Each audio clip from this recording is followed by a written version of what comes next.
Prime Minister Mark Carney and his cabinet are meeting in Toronto to discuss priorities for the fall session today. And for more on that, we're joined live by CTV's Vassy Kapelos. Vassy, good to see you. Thanks so much for joining us. So we're hearing from the Prime Minister who confirms that he spoke with Donald Trump at length on Monday. What else can you tell us about that?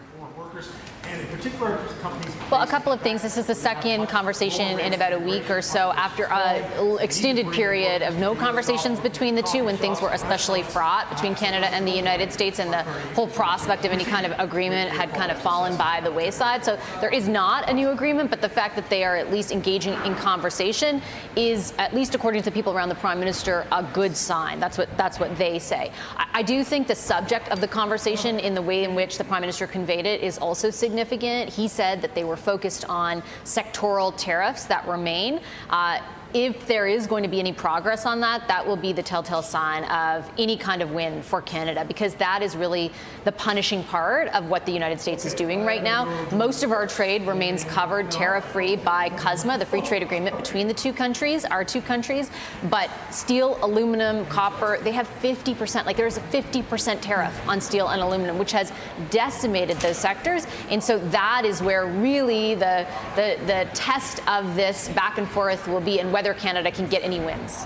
Okay, Vassy, what else is the Liberal cabinet expected to discuss in Toronto today?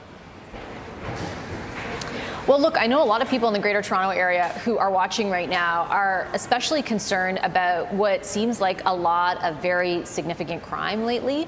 We know that at the provincial level and the municipal level, we're hearing people talk about it all the time, like particularly violent crime, repeat offenders. The federal government has promised to introduce legislation in the fall to address something in and around that. So that will be part of the discussion here today. Housing, and tomorrow, housing affordability, another big part of the conversation. And then the budget. Today, the Prime Minister said it would be an austerity budget and an investment budget. I don't really know how the two things can be true at the same time. So the details of that are said to be worked out during the next few days. And of course, that budget will be presented come October. So they've got Trump to worry about, but a whole lot of other stuff going on in this country as well, Lena. Okay. CTV's Vassy Kapelos reporting live from Toronto. Thanks so much. Appreciate this.